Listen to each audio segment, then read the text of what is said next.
Hello everyone, hope you're doing well. We are on the dev server for update Spearhead, and it is time to have a look at the new ground vehicles that are coming in the next major update.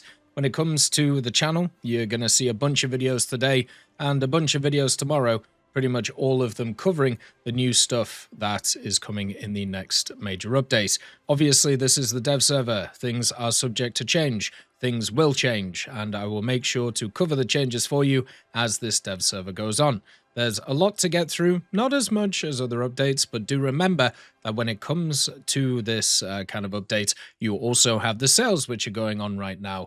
At the same time, you have the event, the XF5U that's about to turn up, you have a new battle pass, and you have all of these different things going on. So, we'll cover it all and have a look at it all for you. As always, if you enjoy the content, make sure to subscribe and also like the video. Let's get started. The first the first vehicle we're having a look at is the Tiger II. This is the Tiger II-H. It is now just known as the Tiger II or Panzerkampfwagen Tiger Aus B. And you may remember in the last update, what they did is they improved the Tiger II NR150, which used to be the Tiger II-P. And now they've done the same to the Tiger II-H. The Tiger II-H at the moment has a completely new kind of HD model to it, which basically improves all the different parts of it, which is really nice, and it also breaks a lot of the camos for the vehicle itself. It has the tracks, which is cool. You can see if you have a look really close, you have I suppose what you'd class as the 3D effect on the turret, and then also on the hull itself, and it means that the vehicle just looks a lot nicer. Internally, there's a few changes. You can see the transmission here. You can also see the big old engine in the back, the 600 horsepower one, and all of the other kind of subsystems that are around too. But generally, it's not really going to change its playstyle. It's not really going to change much about it. It's just the fact that they've now finished it off. The armor, I don't think, is also finished yet. The front part, you can see, is only 30 millimeters. So we'll see what kind of goes on there. They do have like little pieces around too. But remember, when the Tiger II-P was updated, they didn't fix the armor until later iterations of the dev server, and I'm pretty sure this vehicle is going to have the same thing. Now, talking about Tiger IIs, another one also got updated, which is the Tiger II SLAR. If you remember, the SLAR is just the standard Tiger II with a bigger engine, but also they have updated its model as well. It has the updated tracks, the updated paint, and just generally the updated model. The one which didn't get changed, though, which is still in the game, and maybe at some point will come back, especially with a similar vehicle being added in terms of the flapjack, but you have the Tiger II 105. So this is the last Tiger II that has the old model of it. So I think that's kind of cool to see the difference between the vehicles. So yeah, if you are a fan of the Tiger II, as I am, and as I know many people are, hopefully you'll enjoy this one. For Russia, we have two new vehicles. We have the BTR-82AT to start with.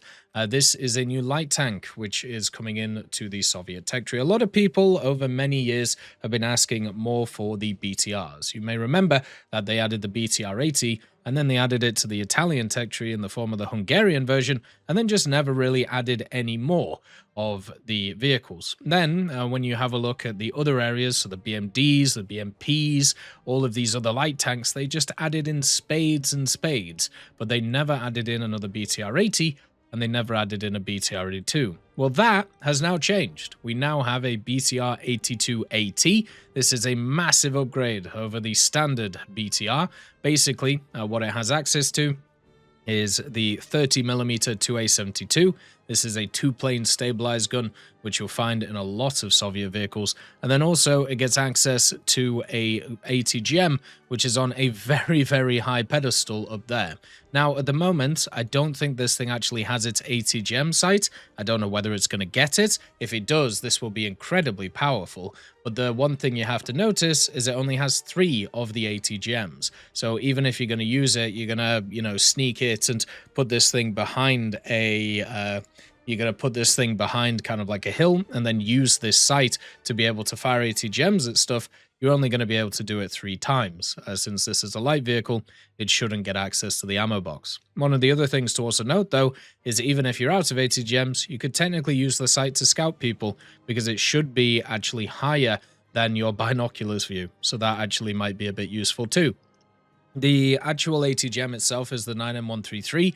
This is a tandem warhead ATGM, which has a lot of penetration. So you really will struggle to not pen something with this. The tandem is obviously designed to defeat ERA, and it has 1200 millimeters of penetration. So it will go through everything. The 30 millimeter has a little bit of an issue. Basically, you start off with this default round, and then you have a HE and an AP belt at rank 1, and then at rank 4, all the way in rank 4, you have the APDS. And since it is only a 30 millimeter, it only pens 82 millimeters, and that just kind of sucks. So it's going to be a little bit rough once you're not using the ATGMs, but at least you'll have a bit of firepower to use against other vehicles. The vehicle also should have thermals, but right now, as you can see, it doesn't. And also, it will have scouting and all of the other types of things there. You may have also noticed on the X-Ray that it has a sport liner and a 3-man crew. So this will be slightly more survivable than some of the other vehicles that we've had at this BR. And also, it has slat armor all over it. So against chemical rounds, so if it gets down BR'd and you face a lot of stuff without APFSDS, this actually might be quite survivable compared to many others.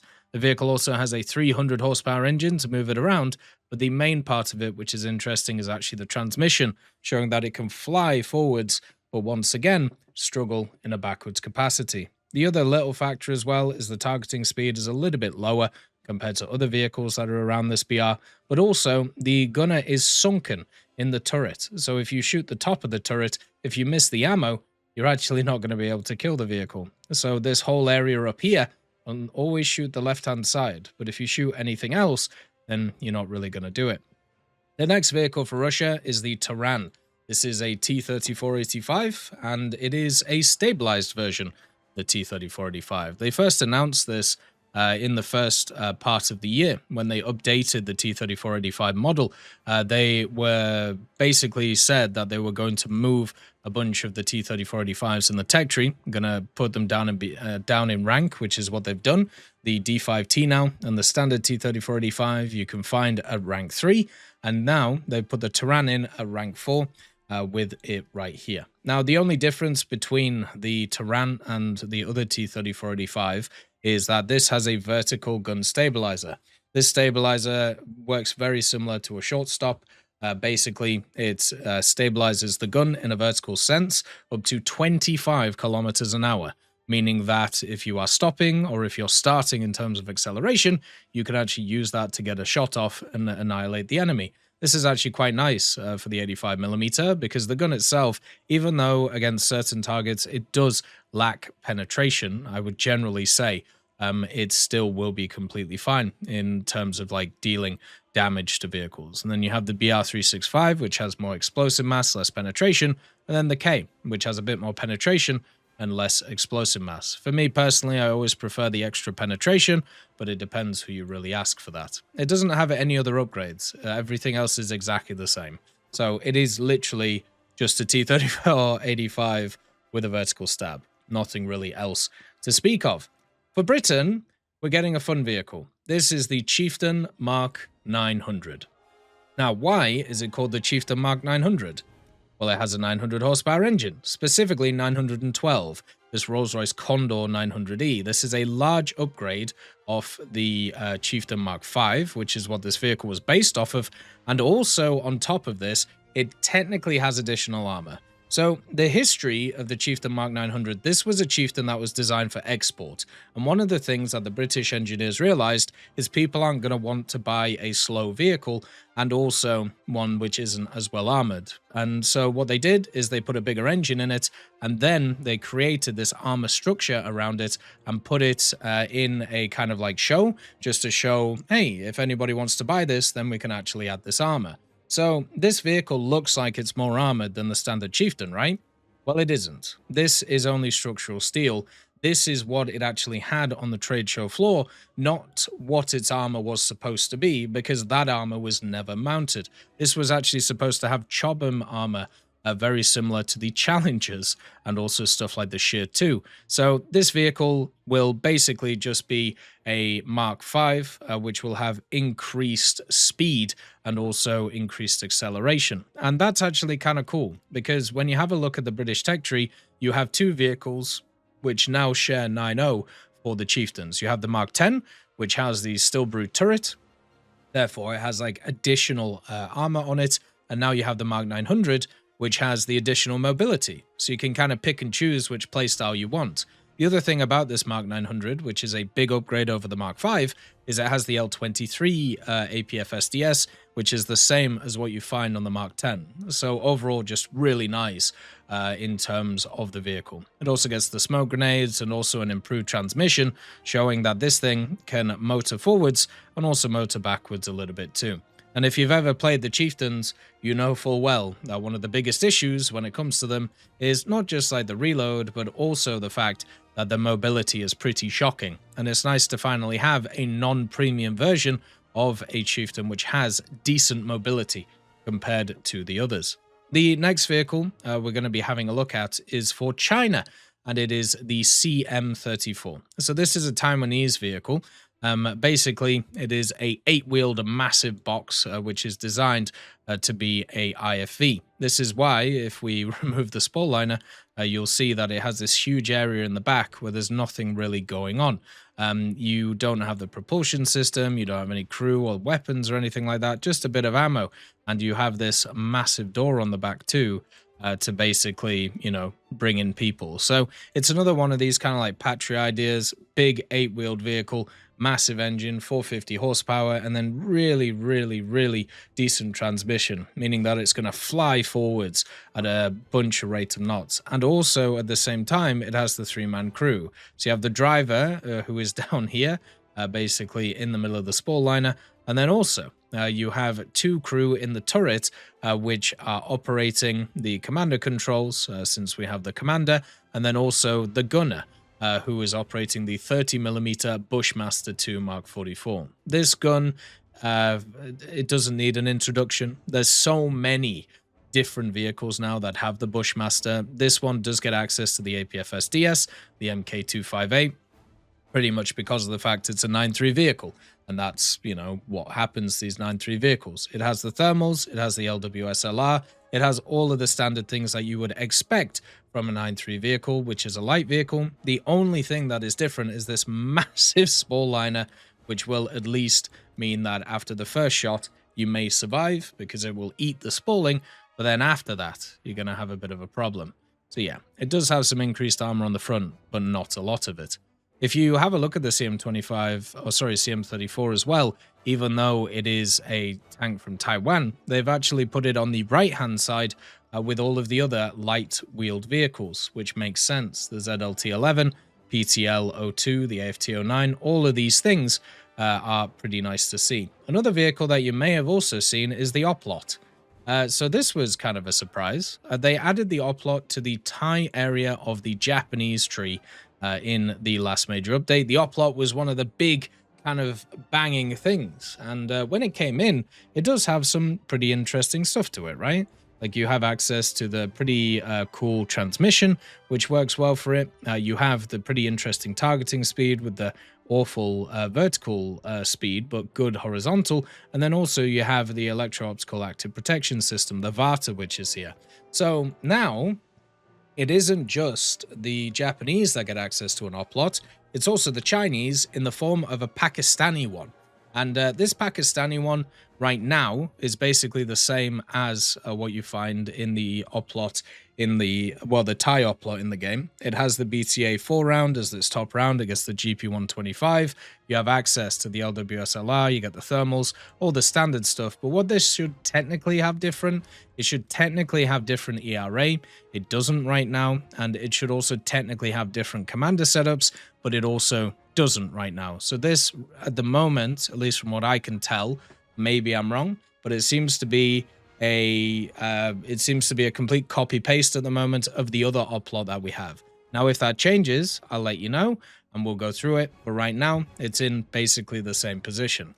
Then for Italy, we have the first ever squadron vehicle for Italy. It is the C13 Tour.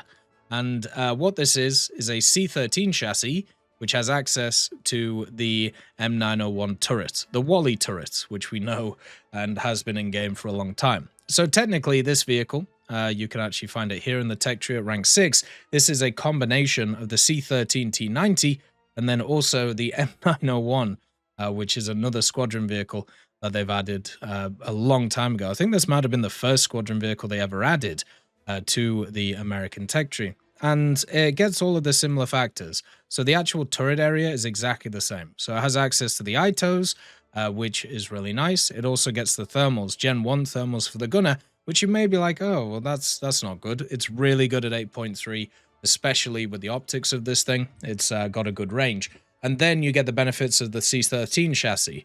You get access to the 360 horsepower engine, you get the pretty good transmission on it, and then also at the same time you get the 10 80 gems. And remember, when it comes to these types of vehicles now, you can actually put down the ammo box, so you don't have to go to like a capture point in order to get more 80 gems, which is really cool. The vehicle also still has all of its animations, so it has the fact that it turns around and goes down when it's moving, and I'm pretty sure it also has the reload animation, which at least for me is really cool to see, because it's something that, you know, we haven't really seen a lot from other vehicles getting their types of animations. But you can see here for this vehicle, it does actually get the animation for it, which is nice. So really lovely. Now, the differences between this and the M901, the C13 Tour does not get access to smoke grenades, which is quite a big loss. I'm not going to lie. The smoke grenades mean that it's much easier to reposition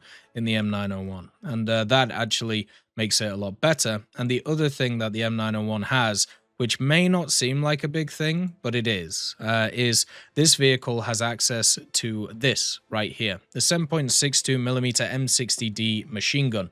Now, yeah, as I said, it doesn't seem like a lot, but when you have 80 gems, which whenever they touch any bushes just explode, it's nice to have a machine gun to be able to knock down those bushes or knock down those little trees, so therefore you can fire your 80 gems. And this vehicle will not have that, so that kind of sucks. The next vehicle is the Jaguar. Now, this vehicle is ugly. I know, right? Just hear me out, French people. It's ugly as hell. It is a absolute monstrosity, straight up made in the Warhammer universe, and it is just a mess in terms of what it is in War Thunder. You can see it has all the slat armor on it, which has all been individually modeled, which is really cool, giving it enhanced chemical protection. And being at a BR where you literally never fight anything that's chemical, and you can find it here on the tech tree in rank 8. Now, one of the great things about the Jaguar is it literally doesn't have a lineup.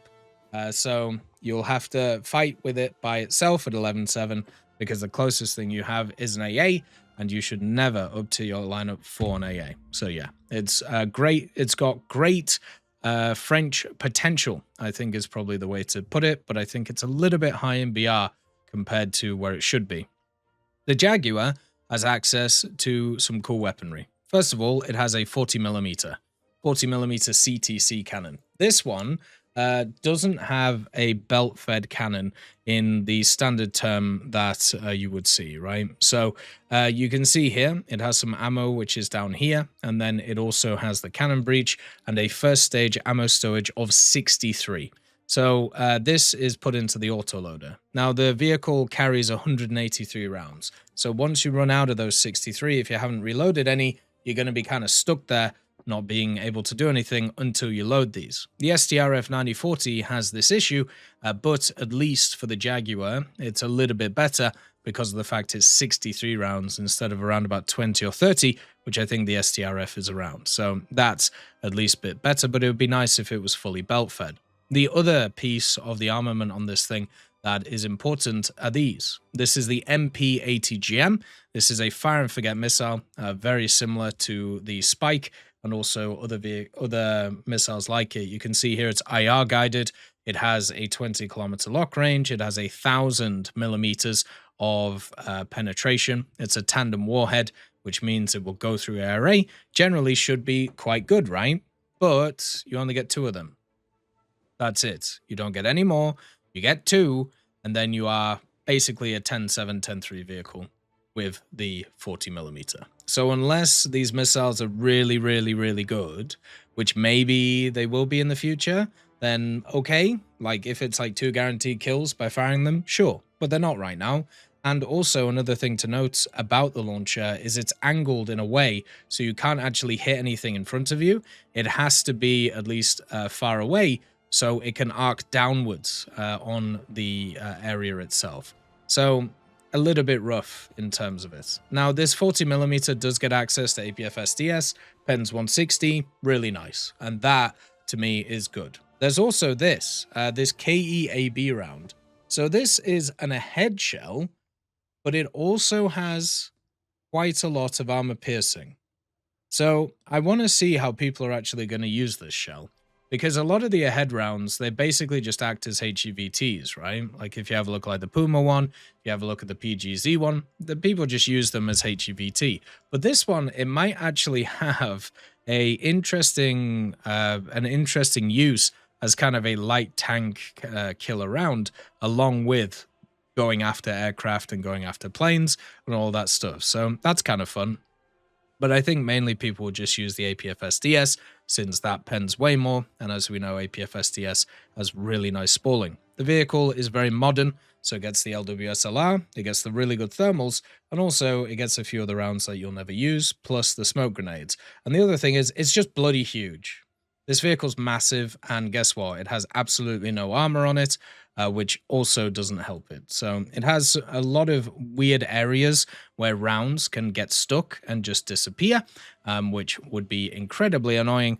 But yeah, it's not going to stop any rounds that come in. It also has a 3-man crew. So you have in the front one driver, and then you have the 2 others in the turret in the center. So all you have to do is shoot this thing center mass, and it'll pop. So yeah, not exactly fantastic. I really like the fact that they fully modeled this vehicle. It looks really interesting in terms of just visually, and also has new weapons, and hopefully will bring some interesting stuff for France. But I just think it needs a bit of help, and we'll see as it goes on, right? Then the last vehicle we have for ground is this little thing. It's the Zelda. The Zelda, or the 60mm HVMS, is an M113 chassis where the Israelis decided to mount a turret with the 60mm on it. Now, this is the same gun that you find on a few other vehicles.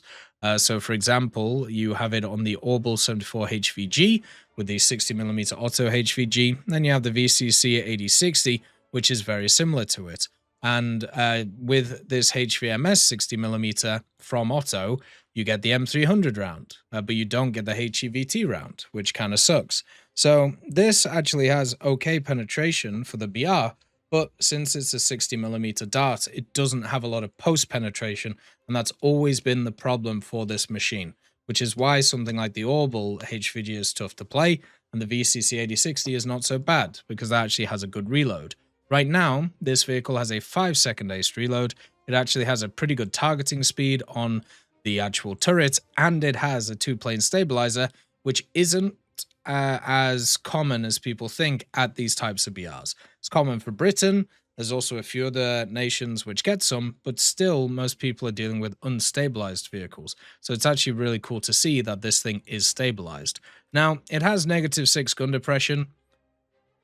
I don't know how, because as you can see where the gun is, it's definitely not -6 through the front. It might be -6 through the back. And then also it gets 3 7.62mm FN Mag 6040s, which is also kind of interesting. A coaxial one, and then 2 just on the sides, I suppose, if you just want to have a bit of fun with it. I think this vehicle is going to be quite enjoyable. Looking at the tech tree, it's between the Mighty Giraffe and the Roshev and also the Zaklam Tega. One of the things I'll also talk about in a future video is they have changed a lot of the tech trees for ground and how they work. So definitely, check that out. But overall, I would actually say this list of kind of ground vehicles that we're having in these updates is actually really fun. There's a lot of interesting playstyles to come. There's a lot of interesting things happening. So yeah, hopefully you guys enjoy it. I think I'm going to quite a lot with all these. So yeah, hopefully we'll see the updates soon. As always, let me know what you think. Have a good day, and I'll see you next time. I'd just like to thank GMG Smiley, CD Beans, Chieftain Mk, EMN3 Galaxy, Tulio Pontecorvo, Brendan Quinn, Carrion Crow, Gus Irenicus, Pyman, Wartinder, Teddy, Daniel Stanton, Martinez, B. Young, Ozzy Panzer, Alan Hacker, Liam Shear, Opium Prime, Lafouche, Sem, Aslan, Uncle Bean, and Derek R. for supporting the channel.